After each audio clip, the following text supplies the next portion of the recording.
what is the definition of God? I mean... Okay, let me just quickly respond to. Please stand up.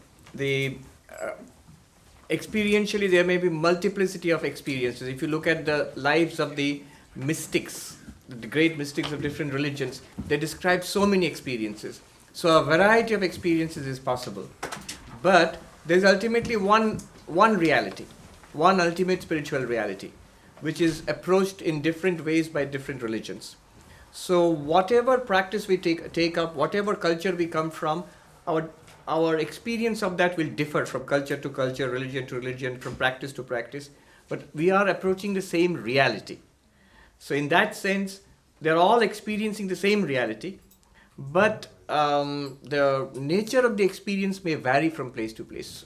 So both of them... Enlightenment is not experience. Enlightenment is, suppose the highest non-dual enlightenment would be the same. In non-duality, you cannot have variety.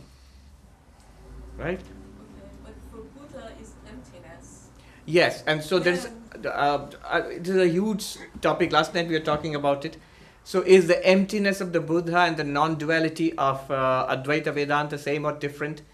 Some would say different, but there's a lot of scholarship to show that they're basically talking about the same thing. If you look at the original texts, Nagarjuna uses the word Advaya, non-dual, Advaita. Shanta, Shiva, the same use in Madhyamaka Karika. So, yes. Sri Ramakrishna's point of view on this is that there is one ultimate reality which is experienced by the mystics, the enlightened people of the world when they become enlightened, ultimately. And your second question, definition of God, I have a talk on this. You have a talk. You just look up YouTube, definition of God. I gave a particular definition of God from the Taittiriya Upanishad. God means Brahman in this sense. Infinite consciousness, existence is Brahman. Satyam Jnanam Anantam Brahma.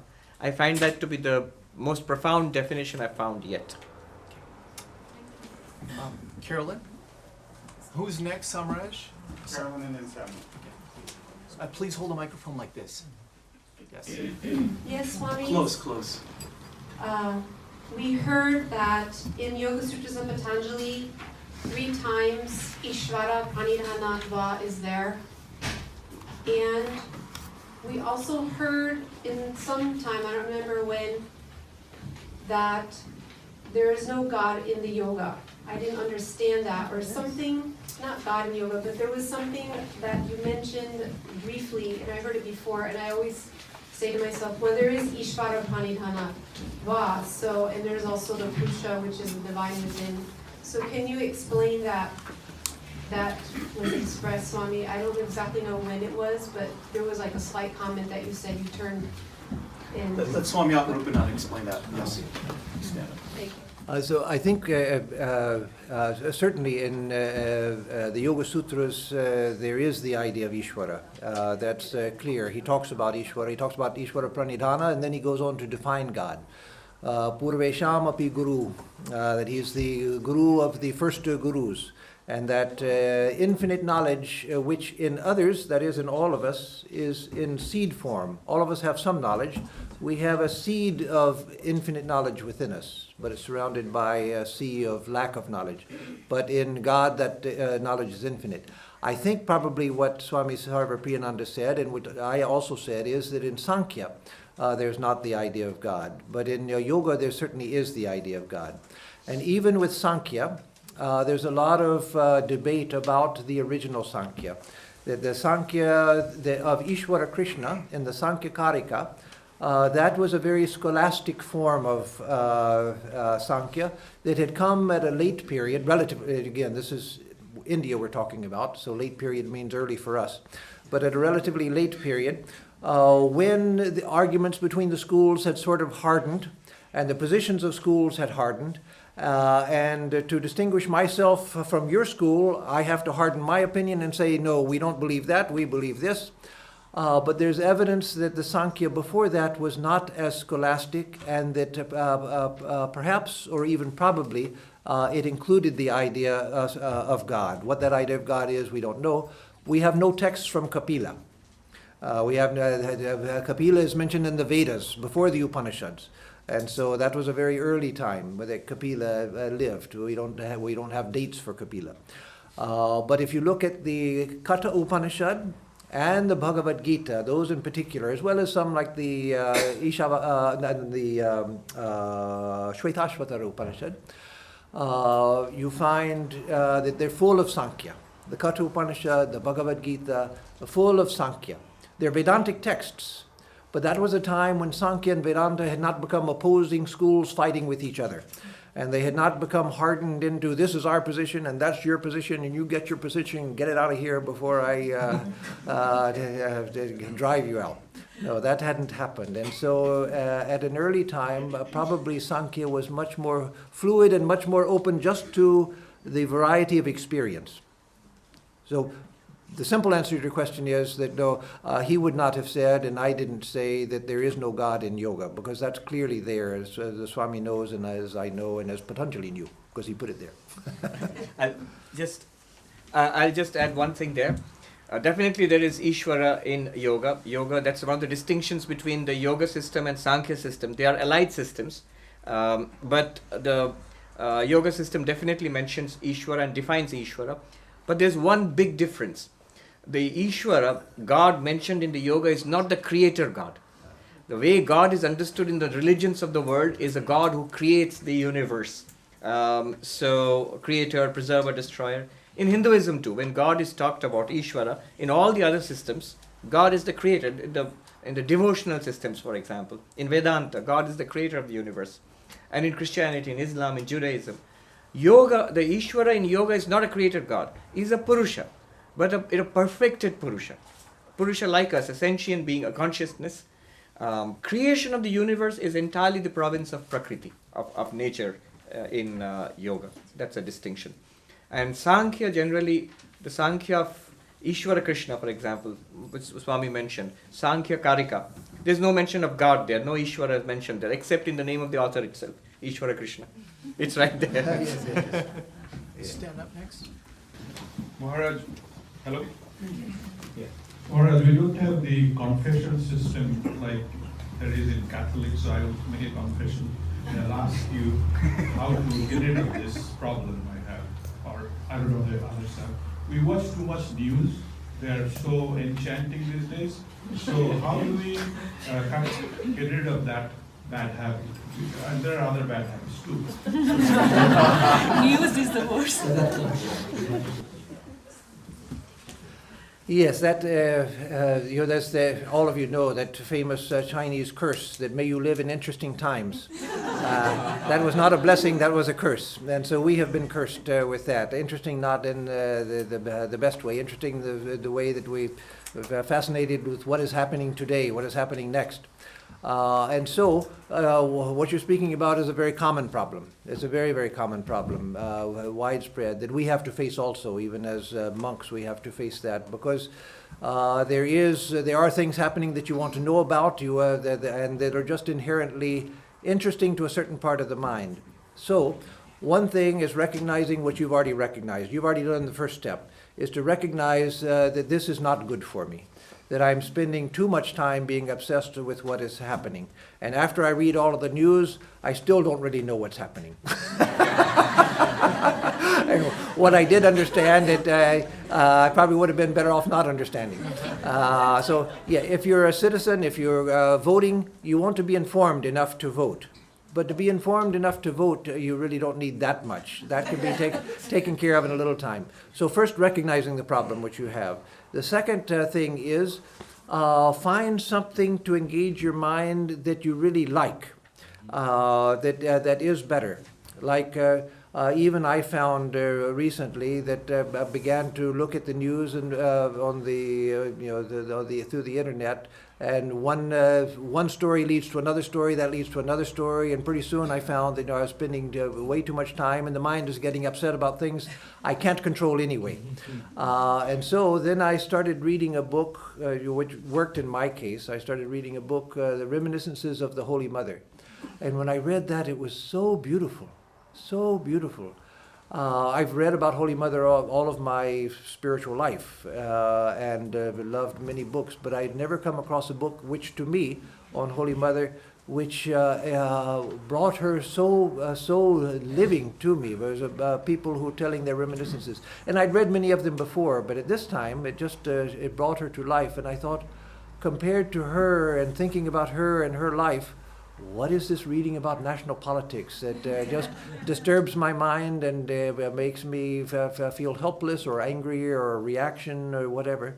No, so find something that attracts your mind. Because the problem with this is that it's interesting, and news stories are made to be interesting and made to draw your mind. And so you need something to counteract that, something that's going to pull your mind in another direction. And then find that, and then see the difference. That when I'm reading this, when I'm thinking about this, how good I feel, and when I'm dealing with this, how awful I feel. And so then you'll gradually think that, no, I'd rather stay over here. Let me find out what's going on enough to be a good citizen and to do my part in things and all of that, but not more. We have a question over here. Please stand. This way. How do we let go of desires that we have for our loved ones? Sometimes I feel it's easy for my personal desires, but I desire for my kids, for my parents. So how do we be dispassionate and let go of those? Sir, would you like to answer that? I think if we keep God at the center of our life, what is our life centered around? If we ask, is it centered around money? Is it centered around kids? Often I've found in families, it's the children who are the center of the whole thing. Or centered around the spouse, centered around the career. All of these things are severe problems. Your psychic center of gravity is outside yourself. So, keep the center of your life, keep God or spirituality at the center of your life. And at the periphery, kids, career, occupation, all the concerns of life, they can be there. And you will find that you handle them much better. So what is at the center of your life, it determines your decision making.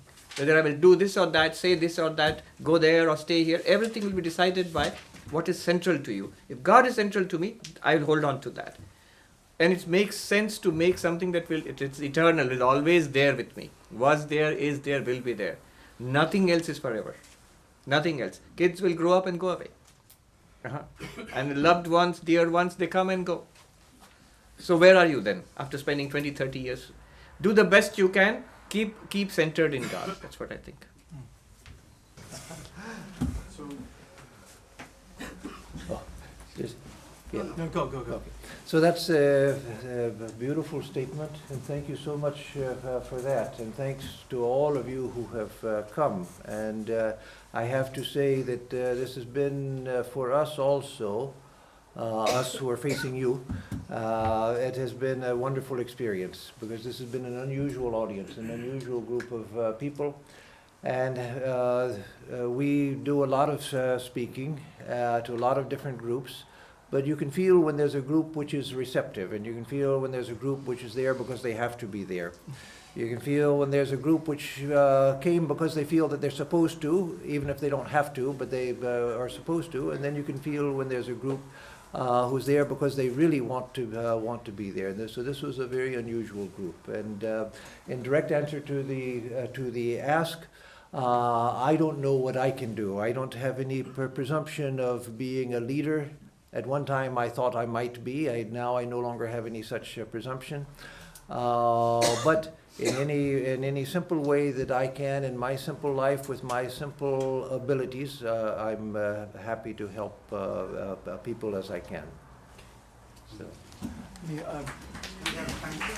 My purpose is I really want to have everybody have a voice. So, and just share what they want to share and ask their questions in this time that we have. So going back to Vedanta, first of all, I'm very grateful that you really helped me resolving many questions within myself and also many doubts clear. So this clarification I just wanted to get from you is that, of course, you gave the beautiful example Vedanta gives about the gold and ornament and playing with pot. Fantastic. I mean, we really appreciate the message that it points towards that. Brahman, the oneness of that. So one question is remained over when you say that, well, when the body is not there, the effect is not there, automatically the cause also goes away. But the what remains as an information, some what can come back again, right? Anytime. Similar, the same thing is true about the ornaments also. So is it, okay, so the ornament, gold, we end there, just as an example, I know this is an example, but I'm just trying to get it somewhere. There is another third element, which is the information. And, so it is almost like intelligence versus information. Is everything in the form of information? Let me deal with that. You're referring to the example of the clay and the pot or golden ornament. So when you realize that when you investigate the effect means the pot. When you investigate the effect, you find it is through and through clay, which is the cause. And therefore we say that there is no such thing, no such separate entity called the effect, separate entity called the pot. And therefore clay alone remains. Notice your language, you said that then clay cannot be called cause, so the cause goes away. You said that. But cause does not go away. The causality of the cause is lost. Clay remains. It's not that clay also disappears. Not that poof, the whole thing will disappear. You suddenly realize it is clay alone. And the clay is, the pot is, there's no such an effect called a pot, and the clay is therefore not a cause. So it is the reality beyond cause and effect. So that is the whole purpose. Now you say, the thing is, our attention is caught by name and form. That is why the attention is caught by the jewel or by the pot, and we think that, all right, if there is no such thing as a pot, then will the information remain, at least something in the potter's mind, the idea, will it remain?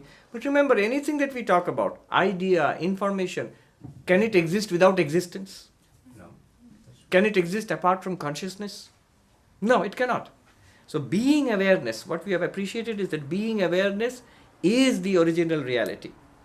There is no such thing as pot or ornament or information or idea or a potter or a jeweler apart from that. You also said this question comes actually. So the pot went away, but you can come back again.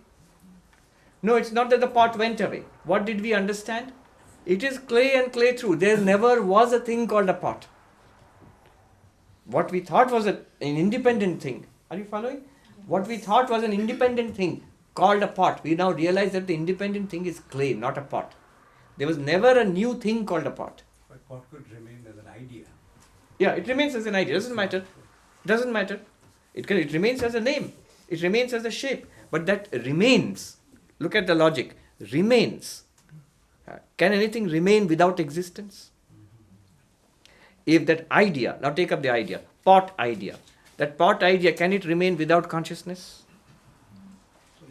It cannot. Therefore, you see, in that pot idea, other than the name pot idea and the form pot idea, there's only being awareness there. And therefore, pot idea is an effect, and that being awareness is the cause. And then you realize that there's no such thing as a pot idea, then that being awareness cannot be a cause. Causality of that is lost, being awareness remains alone. Anything that you see apart from Brahman, analyze it immediately. Can it exist without existence? Can it be there without Sat Chit? It cannot be. Then it is Chat Chit alone. Appearance is there. Then what happens is this world of appearances becomes an enjoyment, a celebration of your nature as Satchidananda. It's beautiful. It becomes Leela. Without the name and form, you cannot appreciate Brahman. Name and form is a mirror for you to see your, as I said, mirrors of infinity. That's it. Who's next, Abhay? Okay, so she hadn't asked. Okay. Please stand up. I have a question about austerity. The Buddha, after his failed attempts at austerity to answer his question about suffering, he came up with this middle path, and he taught us about the middle path. So yesterday you were mentioning the severe austerities some monks practice. What are those austerities and why do you need them, or is it something after you cross the late stage? I'm a little worried. Is it there? Do we have to practice these? And first of all, what is the meaning of austerity? Is like taking water and taking a bath in ice cold water in your mind? Yeah, no, that I understand. So, as I said, neither Vedanta nor yoga promotes extreme austerity. Now remember, you mentioned Buddha. The Buddha found that the extreme austerities which reduced him to skin and bone and practically life force was about to leave the body. He realized that that form of austerity, going without food, long fasts, going without sleep, etc., torturing the body, that had not brought him to enlightenment. And so then he discovered the middle way. But notice what the middle way for him was. The middle way for him was far more austere than any of us live. Far more austere. So he didn't say it was the middle way, meaning giving up all austerity. What he said was that that austerity which debilitates the body and mind, that has no place. And that yoga and Vedanta both have always maintained, as mentioned in the Gita, and mentioned in other scriptures as well. And so, as I explained on the first day, when talking about on the afternoon, when talking about Kriya Yoga and tapas, swadhyaya, ishvara pranidhana, the tapas basically means self-control, and it also means the two central ideas to tapas are focusing the powers of the mind. And self-control, and those two go together. The two go together. They're not two isolated things. So that is tapas, which helps to focus the mind and which helps to preserve preserve and generate spiritual energy that can be directed in the spiritual search. So, if one finds that I know someone who every day up in Santa Barbara, even in the wintertime, they go and swim in the ocean, even in the middle of the wintertime. I've never liked cold water enough so that I'm going to do that. But they do that, and they find it great. And so there are people I know who love to fast once a week or once every fortnight or something, people who go on a complete fast. That's fine. If that helps, good. If it doesn't help, if all you're doing is thinking about food and everything, then there's not a help. So tapasya means that which helps you to conserve energy, helps you to control your mind and your senses, and helps to focus the mind and to redirect your energy towards the spiritual goal. Nothing more nor nothing less than that. So specifics like extreme fasts and extreme vigils and doing japa under an ice cold waterfall and things like that. No, that's not necessary. If you find it helpful, go good, do it, but don't injure yourself by doing it. And for others, I'll say this, and then that will be all in my answer. For most of us, everyday life is enough tapasya. The struggles of meeting the struggles of everyday life in the right way. That's all the austerity that we need. I have a practical problem that I need to ask. When I was initiated, my guru gave me a mantra, and he showed me how to do a mantra with my fingers. And he also gave me a mala. But now as I'm getting old, it's not my arthritis. It's not. I also read Swami Brahmananda said that you can actually do yapam in your mind. So what should I do? I sometimes feel that I'm neglecting my guru's instructions if I don't do it the way exactly how he showed me. So if you can help me. I think now you should repeat the question. No, He'll repeat it. Go ahead. Yes, no. He was given instructions by his guru in how to count the mantra on the fingers when repeating Om, Om, Om, Om, Om, Om, Om, etc., and how to use a mala, that is a rosary, a Hindu rosary with 108 beads for counting the repetitions. And so now, with age and arthritis and so forth, he finds that difficult, but not doing it, he feels that he's not following his guru's instructions properly. But no, the guru taught you how to count on your fingers and how to use a rosary as a help. But when it doesn't help, that's the time to give it up.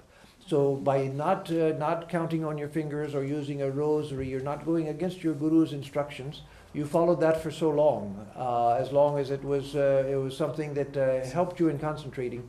Once it becomes a problem, then it's no longer a help. The main instruction the Guru gave you was the mantra and its repetition. So that you continue. Yes, you can do it just mentally, and if you find just mentally is too abstract, that you lose your concentration just by without some aid, then you can even just tap your hands like this with every repetition, just because that will help you establish some rhythm, or just like so. If you need something to help you, or to just mouth the words without saying it out loud, just to use your tongue to mouth the words. Something that gives some physical element to a mental practice, which helps you maintain the mental practice. But not doing the rosary and fingers will not be of any harm to you.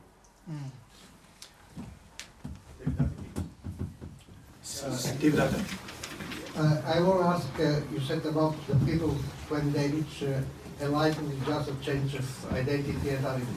But before, with the practice, when they work on Vikshepa, Mala, Avarana, these things, doesn't have the person has to have conviction that he doesn't have any mistakes, any doubt, that, for example, he becomes perfect, like Jesus said, you should become perfect like your Father in heaven. Is that if he has any doubt, how he can shift from his ego identity psychologically to identity of Brahman Darshan? So, how you said that the process of Advaita was just a shift of identity. Yes. But what about other things like getting rid of doubt and trying to perfect yourself so that you can remain in that identity? Okay. Yeah, that's a good question. The problems which you're speaking about, doubt or egotism or lust, greed, anger, imperfections. Notice that all these imperfections are in the mind. They are in the personality. When I say shift the identity, it does not mean I'm shifting the identity from one person to another person. It is a poor, miserable me to a super improved, saintly me. From there I'm shifting. No. The shifting of the identity is to the witness consciousness, which is ever there, even in the miserable me and the improved me. The miserable me and the improved me, these are the personalities. So that shift of identity has to be done. That is enlightenment. But in that case, what's the point of trying to cultivate virtues? What's the point of trying to struggle in spiritual life? Unless that is gone through. That shift of, it's much easier said than accomplished. That shift of the identification. I am the witness consciousness. You just see it's just the mind repeating it again and again. The mind is so clouded that it does not... there's no appreciation of the witness consciousness which is behind the mind. Only when the mind is luminous, when it is pure, when it is calm, when it is a well-wisher of everybody, when it has got some amount of control over the organs. So that struggle has to be gone through. That is a process of perfection. Now Jesus is saying, be ye as perfect as my Father in heaven is perfect. There are two meanings. One is the spiritual growth from sinner to saint, for example, in Christian thought. That's one. And that is the preparation. That's the whole of spiritual struggle. But the other one is, that perfection which he talks about is the perfection of God, is Brahman, is existence, consciousness, bliss, is the absolute. That perfection is not to be attained. You cannot attain it. One cannot attain it. It is already there. It has to be discovered or uncovered. Yeah. So both are necessary. Thank you, Swamiji. I actually had a follow-up question to that. And I like what you said, that the struggles of everyday life are tapasya. And so, in that sense, as a follow-up to this question, as householders, what can we hope for? We can see Brahman, we can see names and forms resolved to Brahman cognitively. We can enjoy that. We can feel some amount of bliss when that happens. It does happen. Otherwise, we play our roles, we go to work, we do what we can, we try to do it with Karma Yoga. And then immediately when the struggles start, we revert, we say, okay, this is arising in us, we try to cognitively deal with that. And much more than that, what is possible when you have these constant, householder duties and responsibilities, I guess? Yes, that's a good question, and that's a question that comes to many, many people. That living in the world with family and with work and a job and a difficult boss and whatever difficulties I might have. In the midst of that, what can I expect from a spiritual life? We talk about high things, enlightenment, liberation, calmness of mind, detachment, all of these things. But in the midst of everyday life, what can I really expect? What can I really expect? No, you can expect everything eventually. That in the householder's life, if you look at the example of people, and I've myself known people, ordinary people, who by the end of their life, you could see them as an example. And speaking about Vedanta, and this is not to exclude other religions, it's true of other religions as well, but speaking in terms of, within the context of Vedanta, you see Vedanta really works because you see them by the end of their life, they have changed. Their life is very different from. There was a woman here that many of our San Diego and Southern California devotees know, Clemmy. She died just a couple of years ago at the age of 102 here in San Diego. She was a Belgian woman who came here to San Diego when the center was just starting in 1983 and lived the rest of her life until a couple of years ago. When she first came here, she was a sweet elderly lady. At that time, I thought she was very old. Now it doesn't look so old. She was 71 or 72 at that time. And it seemed ancient to me when I was 31.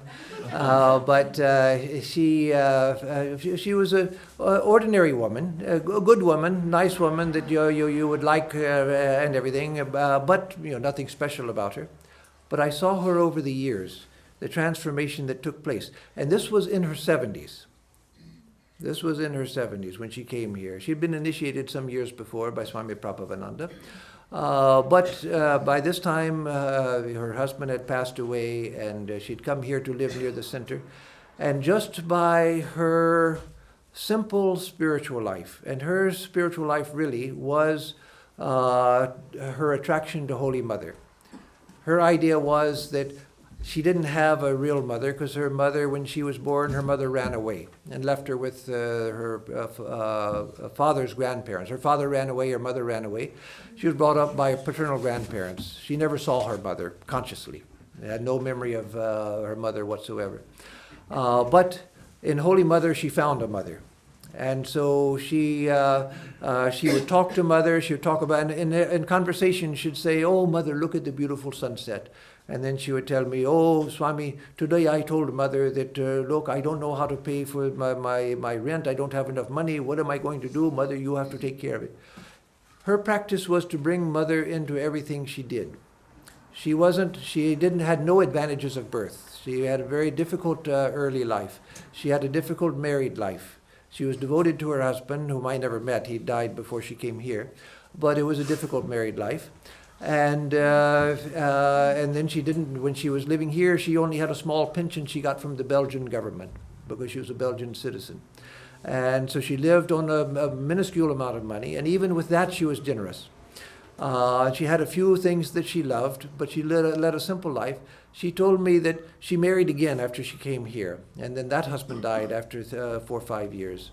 He was a devotee. And she told me after he died, George Rigby, she said that I told myself, or I told Sri Ramakrishna, I will not lie anymore. I will not tell a lie. And she said that she felt that she was closing the door in here on the world, that I'm closing. By this time she was 81 or 82 when she closed the door on the world, and she told Sri Ramakrishna, from now on I will not tell any lie deliberately, unless it's something I say something without knowing the truth of the situation, but deliberately I will not tell any lie. Even if somebody asks, "Do you like my lovely dress?" I won't say, "Oh yes, that's lovely," when it's not lovely. And so that made her a little socially abrupt sometimes, but she held on to it. And she was so transformed. Again, I'm talking about a woman in her 80s who lived into her 90s and up to 102. The Swami Tathagatanandaji in New York, he used to tell people to come to San Diego to see her. And he would call her up and offer his pranams to her. And many people were inspired by her. This was a woman who was a simple woman with no advantages in life, who wasn't born on a lotus, who came to spiritual life in middle age, and who really began her spiritual life when she was in her early 70s, and then really sped it up when she was in her 80s. And yet when she died, she was full of Mother, full of Holy Mother. So yes, and she was married twice. Once the second time in her mid-70s. And so, yes, spiritual life is possible for householders, and she's not the only one. So I don't think there's time now, so. One more, do you want to pick one? I would just like to add while Swami's picking that. No, go ahead. That Swami Tatthagata you referred to as Mother Rigby, and people actually came from India to have her darshan. Spectacular thing. It's okay. No. Yes? No? What Abhay was saying that so Mother Clemmy had one request. She had told Swami Ritajananda in France that I'd like to go to India, and Swami said, "You will not go to India. India will come to you." And because she was such a follower of truth, as Swamiji was saying, at the last part of her life, what started happening, she started becoming a saintly figure, and we had recorded her life as an interview. That went around to New York and went around to India. People in India saw her in South India, and they started writing to me to ask advice to her, and then people started coming here requesting to see her. And even swamis, our swamis of our order would come and we'd take them to see Mother Clemmy. She was such a wonderful saintly person. So it is that time now that I want to thank all of you so much for really making this just a wonderful, wonderful retreat. You guys have just done an incredible job. And because of your love, because of your support, we were able to squeeze the orange dry, we could say. We really, the Swamis, what can we say? They're squeeze the orange dry. We were able to extract as much juice as possible in this short period. And let me just add a few things here, is that this center is not it's a small center. Swami Atmarupananda was here for many years. There used to be a wall right there where you see that archway. There used to be a wall. So this used to be the little lecture hall right here. And so what we've done here is we really, doing a retreat like this, we sort of stretch things. I mean, you may have faced difficulties, bathrooms, maybe with, I don't know, whatever difficulties. It's because we're stretching the capacity of what we can do. And so, but we really wanted to do this. And there are few people really, as you've done my job for me already by thanking everybody, but can you get Kishan and Don? Can you just try to drag them here? There are just people first that, like Jayanti, she's not here today, but she worked with all of you. And she, from the love of her heart, she was just wanting to communicate with you, to bring you here, to give you the best possible experience. Find the best hotel you can at the lowest price, and then she had people even sleeping with others because it was just to accommodate others. She made every effort to do what was possible. Kishan over here, Kishan and Don, can you just come up here for a moment, please? Just Don also come here. Don.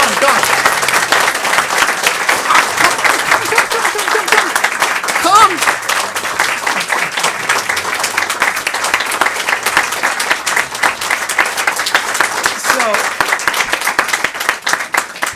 Here's what we call every center has a backbone, and every center has a place where we call, because of them, all of this is possible. All right, Kishan is a devotee who actually lives in the apartments. He's a retired engineer, computer science engineer, and he just spends all of his time. You see the gardens around here? He's the one that maintains the garden. Okay. In order to think something possible, something needs to be sacrificed. And it's because of his, what you call unconditional love you're talking about, right?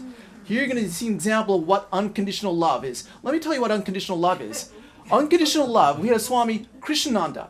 He was in Hollywood, an old Swami. And at 90 years of age, he would do the washing of the dishes. And he wouldn't allow anybody else to do the washing of the dishes. then I've heard when at night, not only would he wash the dishes, which in Hollywood, that's a big chore. Nobody wants to do that. And when they see the Swami doing it, then they all run away and they go someplace else. And then not only would he wash the dishes, but then he would put the dishes, he would dry the dishes, put them back. And so when people came to think to wash the dishes, there are no dishes, great. He would never allow himself to be known. He would remove the fingerprints of any karmic, of any karma that he would do, so that he would always remain in the background, always in the background. And that's what you find with these two. Unselfishness, unconditional love, doing something without expecting anything in return. This is unconditional love. You want to see an example? Look at that. All right? And just a few things, because we're really out of time here. So let me just our musicians, please stand. Everyone. Thank you. They're going back to their unconditional love here. Ananda, Vani, please stand up for a moment. Just okay. Our musicians, they've been here for many years. The background of our San Diego choir, behind working Abai, many of you know, he's also a long-time devotee, doing all the stuff that doesn't want to be done. You see Heinz over here, also a long-time devotee. Because of him over here, we hopefully will get this on YouTube. I'm not making any promises, but hopefully, maybe within a month, we can get it on there. We have VJ over here who's volunteers. Angela, is Angela there? Angela, can you please come up? Is Angela there? Okay, while you're bringing Angela up, Carolyn, please stand up.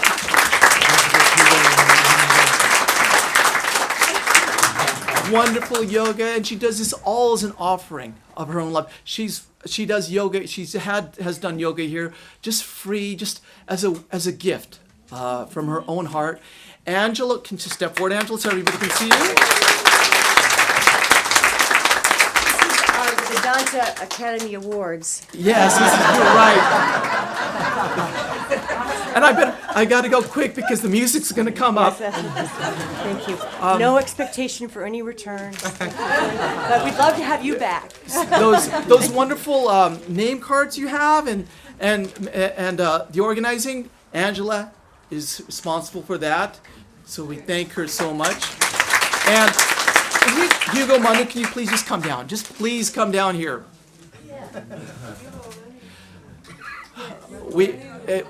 Just so everybody can see you. They're wonderful holistic health practitioners, and they teach holistic health. And Hugo lived with Swami Atmarupananda for a year or two? Several years. Several years with him. It seemed like an eternity. And does wonderful body work. And Swami Atmarupananda, when he's here, he's always tries to get it. And so they're just a wonderful group of devotees. They come and you'll see the flowers in the shrine.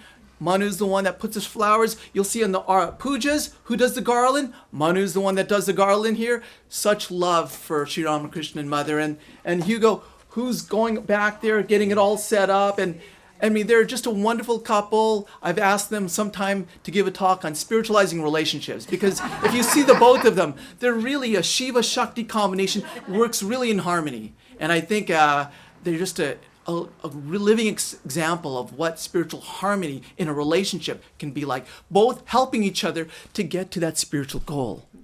Like weightlifting partners, both supporting each other. When one is down, the other brings the other up. Thank you, Hugo.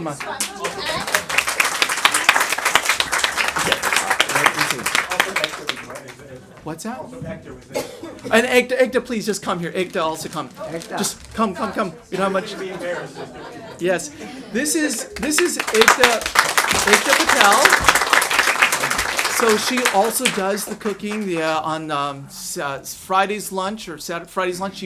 Saturday's lunch. You had that big salad, and she's done many other meals for us. And so we're just blessed to have certain people.